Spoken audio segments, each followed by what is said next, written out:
ಸಂತೋಷ್, ಇದರಲ್ಲಿ ಆಶ್ಚರ್ಯ ಅನಿಸೋದೇನು ಗೊತ್ತಾ, ಈ ಸಮುದ್ರಗಳ ಕೊಂಪೆಯಾಗಿರುವ ದಕ್ಷಿಣ ಕನ್ನಡ ಜಿಲ್ಲೆಯಲ್ಲಿ ಈಜು ತರಬೇತಿ ಕೇಂದ್ರ ಇಲ್ಲ ಅನ್ನೋದು ನಿಮಗೆ ಗೊತ್ತಾ? ನೋಡಿ, ಪಳಗಿದ ರಾಜಕಾರಣಿಗಳ ಅಡ್ಡೆ ಅಂದ್ರೆ ಅದು ಮಂಗಳೂರು.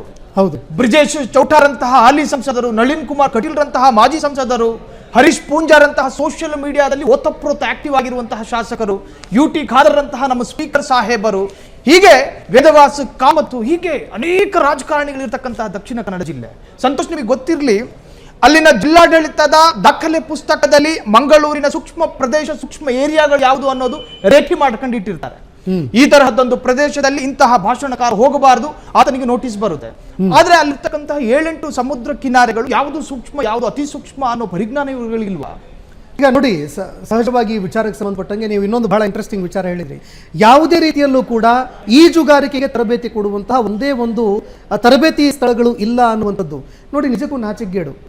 ನಮ್ಮ ರಾಜಕಾರಣಿಗಳು ಯಾವ ಸ್ಥಳೀಯ ನಾಯಕರಿದ್ದಾರೆ, ಯಾರಾದರೂ ಒಬ್ರು ಒಲಿಂಪಿಕಲ್ ಗೋಲ್ಡ್ ಗೆದ್ದುಬಿಟ್ರೆ ಹೋಗ್ಬಿಟ್ಟು ಅವ್ರ ಮನೆ ಮುಂದೆ ಸಾಲಾಗಿ ನಿಂತು ಬಿಟ್ಟು ಅವ್ರು ಇನ್ನೂ ಬರ್ತಾ ಇರಲ್ಲ, ನಾನು 1 ಕೋಟಿ ಕೊಟ್ಟುಬಿಟ್ಟೆ, 2 ಕೋಟಿ ಕೊಟ್ಟುಬಿಟ್ಟೆ, 10 ಕೋಟಿ ಕೊಟ್ಬಿಟ್ಟೆ ಅಂತೇಳಿ ಘೋಷಣೆ ಮಾಡ್ಕೊಳ್ತಿರಲ್ಲ ಸ್ವಾಮಿ ನೀವೆಲ್ಲ. ಆ ರಾಜಕಾರಣಿಗಳನ್ನ ಇವತ್ತ ಸ್ಥಳೀಯ ಜನರು ಕೂಡ ಪ್ರಶ್ನೆ ಮಾಡಬೇಕು. ಎಂತ ಸ್ವರ್ಗದಂತಹ ಒಂದು ವಾತಾವರಣವನ್ನೇ ಅಲ್ಲಿ ನಿರ್ಮಾಣ ಮಾಡಬಹುದು ನಾವುಗಳು. ಈ ರಾಜಕಾರಣಿಗಳು ಯಾರಿದ್ದಾರೆ, ಪ್ರಭಾವಿಗಳು ಯಾರಿದ್ದಾರೆ, ಕೇವಲ ರಸ್ತೆನೋ ಅಥವಾ ಕೇವಲ ಅಲ್ಲಿ ಒಳಚರಂಡಿನೋ ಇದೇ ಅಭಿವೃದ್ಧಿ ಅಲ್ಲ. ನಾವು ದೂರದೃಷ್ಟಿಯನ್ನ ಇಟ್ಕೊಂಡು ಮುಂಬರುವಂತಹ ದಿನಗಳಲ್ಲಿ ಆ ಕೋಸ್ಟಲ್ ಏರಿಯಾ ಹೇಗಿರ್ಬೇಕಪ್ಪ ಅಂತ ಹೇಳಿ ನಾವು ಅದರ ಬಗ್ಗೆ ಆಲೋಚನೆ ಮಾಡಿದಾಗ, ಅದರ ಬಗ್ಗೆ ನಮ್ಮ ಸ್ಥಳೀಯ ಜನರು ಕೊಡುವಂತಹ ಸಲಹೆ ಸೂಚನೆಗಳು ನೋಡಿ, ಇತ್ತೀಚಿನ ದಿನದಲ್ಲಿ ಈ ಕೋಸ್ಟಲ್ ಏರಿಯಾದಲ್ಲಿರುವಂತಹ ಮೀನುಗಾರರಾಗಿರಬಹುದು ಅಥವಾ ಕೋಸ್ಟಲ್ ಏರಿಯಾದಲ್ಲಿ ಕೆಲಸ ಮಾಡುವಂತಹ ಸಣ್ಣ ಪುಟ್ಟ ಅಂಗಡಿ ಇಟ್ಟುಕೊಂಡು ತಮ್ಮ ಜೀವನವನ್ನು ನಡೆಸ್ತಾ ಇರುವಂತವರಾಗಿರಬಹುದು, ಅವ್ರಿಗೆ ಹೋಗಿ ಕೇಳಿಬಿಟ್ರೆ ನೀವು ಹೆಂಗ್ರಿ ಇರ್ಬೇಕು ನಮ್ಮ ಕೋಸ್ಟಲ್ ಏರಿಯಾ ಅಂತ ನೀವು ಕೇಳಿಬಿಟ್ರೆ ಸುಂದರವಾಗಿರುವಂತಹ ಒಂದು ಪರಿಕಲ್ಪನೆಯನ್ನು ಕಟ್ಕೊಟ್ಬಿಡ್ತಾರೆ ಅವರು. ಇವರೆಲ್ಲ ರಾಜಕಾರಣಿಗಳು, ಅದೇ ಜನ ಆರಿಸಿ ಕಳಿಸಿರುವಂತಹ ರಾಜಕಾರಣಿಗಳು. ಇವರಿಗೆ ಆ ಸಾಮಾನ್ಯ ಪರಿಕಲ್ಪನೆ ಇಲ್ಲ ಅಂತಂದ ಮೇಲೆ ನಾಚಿಕೆಡಲ್ವೇ? ಇದರ ಜೊತೆಗೆ ಮತ್ತೊಂದು ವಿಚಾರವೂ ಕೂಡ ನೋಡ್ತಾ ಇದೀವಿ ನಾವು ಕಳೆದ ಕೆಲವು ವರ್ಷಗಳಲ್ಲಿ. ಈ ಕೋಸ್ಟಲ್ ಏರಿಯಾದಲ್ಲಿ ಕುಡಿತದ ಒಂದು ಚಟ ಇರಲಿಲ್ಲ. ಗೋವಾದಿಂದ ಬಂದಿರುವಂತಹ ಕಲ್ಚರ್ ಇದು. ಅಂದ್ರೆ ಕೋಸ್ಟಲ್ ಏರಿಯಾದಲ್ಲಿ ಎಣ್ಣೆ ಕುಡಿಯೋದಕ್ಕಿರಬೇಕು, ಎಣ್ಣೆ ಬಾಟಲ್ ಕೈಲಿರಬೇಕು, ಅದನ್ನ ಇಟ್ಕೊಂಡು ತಿರುಗಾಡ್ತಿರ್ಬೇಕು ಅಂತ. ಎಷ್ಟು ಗಾರ್ಬೇಜ್ ಕ್ರಿಯೇಟ್ ಆಗ್ತಾ ಇದೆ. ಆ ಒಂದು ಸಿವಿಕ್ ಸೆನ್ಸ್ ಅನ್ನುವಂಥದ್ದು ಇದೆಯಲ್ಲ, ಇವತ್ತು ಸೋಷಿಯಲ್ ಮೀಡಿಯಾದಲ್ಲಿ ತುಂಬಾ ನೋಡ್ತಾ ಇರ್ತೀವಿ ನಾವು. ಆ ಸಿವಿಕ್ ಸೆನ್ಸು ನಮ್ಮ ನಾಗರಿಕರಲ್ಲಿ ತುಂಬಾ ಕೊರತೆ ಎದ್ದು ಕಂಡು ಬರ್ತಾ ಇದೆ. ಇದರ ಜೊತೆಗೆ ಯಾವ ವಿದೇಶಿ ಪ್ರವಾಸಿಗರು ಬಂದಾಗ ನೋಡಿ, ಕೋಸ್ಟಲ್ ಏರಿಯಾ ಪ್ರಬಲ ಆಗೋದು ಯಾವಾಗ ಅಂತಂದ್ರೆ ವಿದೇಶದಿಂದ ಬರುವಂತಹ ಪ್ರವಾಸಿಗರು. ಎಂತ ಅದ್ಭುತ ರೀ ಇದು. ಪಾಸಿಟಿವ್ ಒಪಿನಿಯನ್ ಕೊಟ್ಟಾಗ ಜನ ನೋಡ್ಬೇಕದನ್ನ. ಎಂತ ಒಳ್ಳೆ ಬೀಚ್ ಇದೆ ಇಂಡಿಯಾದಲ್ಲಿ. ಅಲ್ಲಿ ಡಾಲರ್ ರೂಪಾಯಿ ಮೌಲ್ಯ ಕಂಪೇರ್ ಮಾಡಿದಾಗ ಇಂಡಿಯನ್ಸು ಫಾರಿನಿಗೆ ಬರೋದಲ್ಲ, ಫಾರಿನರ್ಸ್ ಇಂಡಿಯಾಗೆ ಬರಬೇಕು.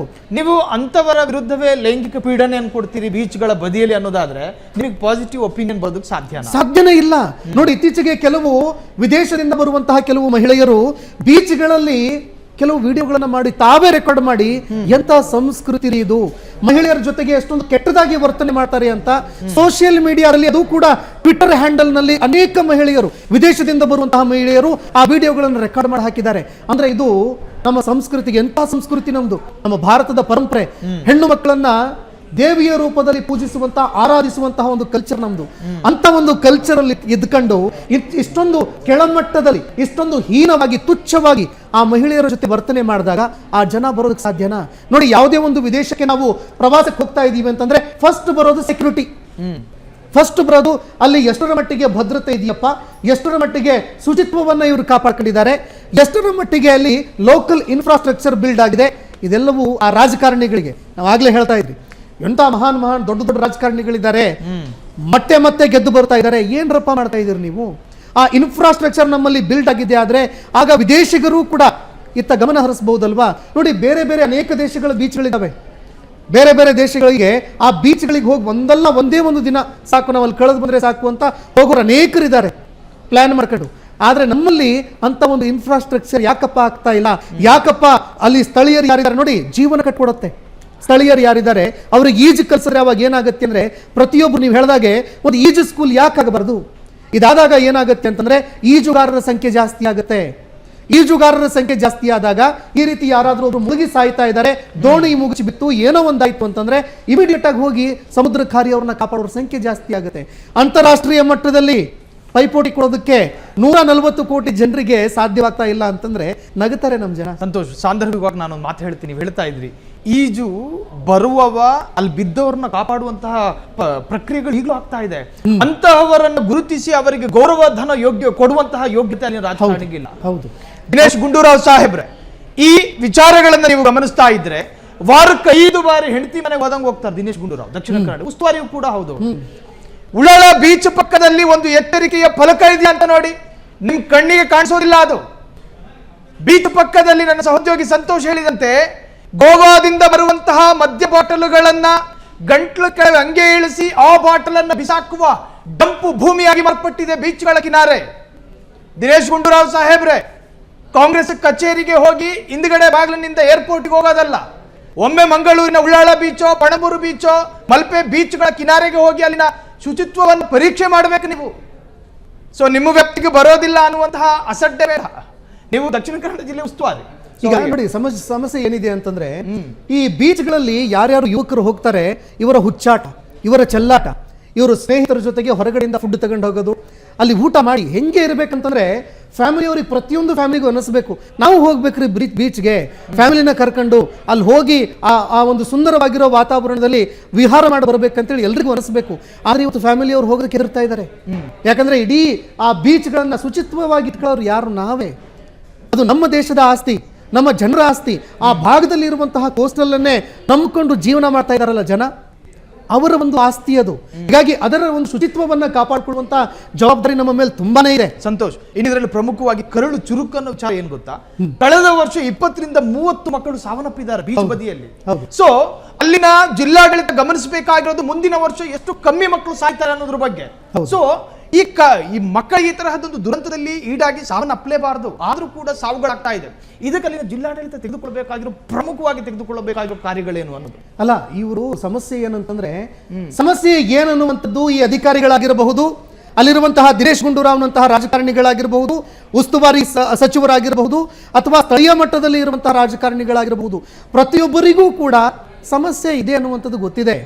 ಆದ್ರೆ ಅದನ್ನ ಮಾಡೋದಕ್ಕೆ ಬೇಕಾಗಿರುವಂತಹ ನಿಷ್ಠೆ ಅಥವಾ ಆ ಜನರಿಗೇನೋ ಒಂದು ನಾವು ಸಮಸ್ಯೆ ಏನಿದಾವೆ ಸಮಸ್ಯೆಗಳನ್ನ ಪರಿಹರಿಸಿ ಜನರಿಗೆ ಏನಾದರೂ ಒಳ್ಳೆಯದು ಮಾಡೋಣ ಅನ್ನುವಂತಹ ಒಂದು ಪರಿಕಲ್ಪನೆ ಇದ್ಯಾವುದು ಕೂಡ ಇಲ್ಲ. ಜೊತೆಗೆ ರೆಸ್ಪಾನ್ಸಿಬಿಲಿಟಿ ಅನ್ನುವಂಥದ್ದು ಬರುತ್ತಲ್ಲ, ಆ ರೆಸ್ಪಾನ್ಸಿಬಿಲಿಟಿಯ ಕೊರತೆ ಬರ್ತಾ ಇದೆ. ಸಾಯ್ತಾ ಇರೋ ಯಾರ ಮಕ್ಕಳ್ರಿ? ಫಾರಿನ್ಗೆ ಹೋಗುವಂಥವ್ರು ಯಾರ ಮಕ್ಕಳು?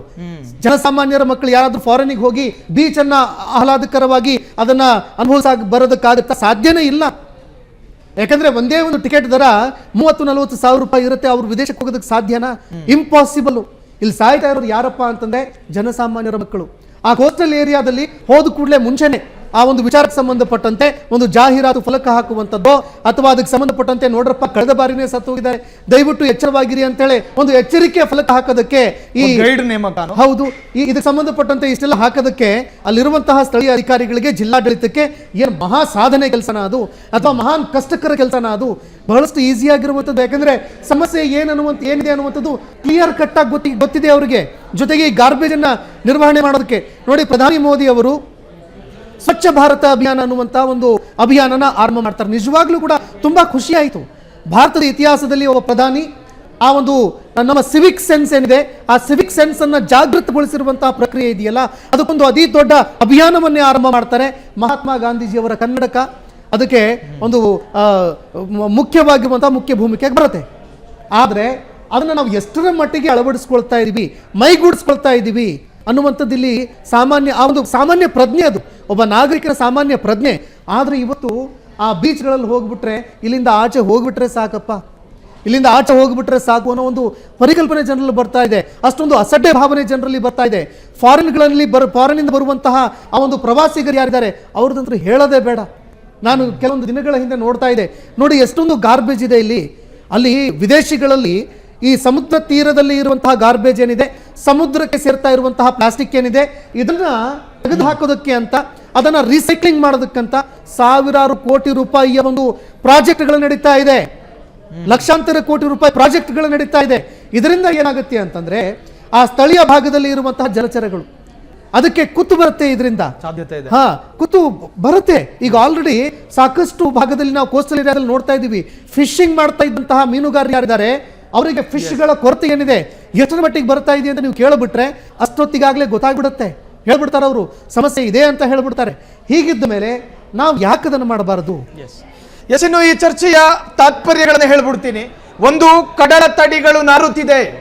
ಜನಪ್ರತಿನಿಧಿಗಳು, ಪಳಗಿದ ರಾಜಕಾರಣಿಗಳ ಕೊಂಪೆಯಂತಿರುವ ದಕ್ಷಿಣ ಕನ್ನಡ ಜಿಲ್ಲೆಯ ಕಡಲ ತಡಿಗಳು ನಾರುತ್ತಿವೆ. ಮಕ್ಕಳ ಪ್ರಾಣಕ್ಕೆ ಯಾವುದೇ ತರಹದ ಸೆಕ್ಯೂರಿಟಿ ಇಲ್ಲ. ಈ ಎಲ್ಲದ ಬಗ್ಗೆ ಜಾಗೃತರಾಗಿರಿ. ಜೊತೆಗೆ ಅಲ್ಲಿ ಬರುವಂತಹ ನಾಗರಿಕರು ಕೂಡ ನಾಗರಿಕರಂತೆ ವರ್ತಿಸಿ. ಮದ್ಯದ ಬಾಟಲ್ಗಳನ್ನ ಬಿಸಾಕಬೇಕಿರುವ ಕಿನಾರೆ ಅಲ್ಲ ಅದು. ನೀವು ಸ್ವಯಂ ಪ್ರೇರಿತರಾಗಿಯೂ ಕೂಡ ಶುಚಿತ್ವವನ್ನು ಕಾಪಾಡಬೇಕಾದಂತಹ ಕಡ್ಡಾಯ ಗುಣಗಳನ್ನು ಕೂಡ ಇಟ್ಕೋಬೇಕು.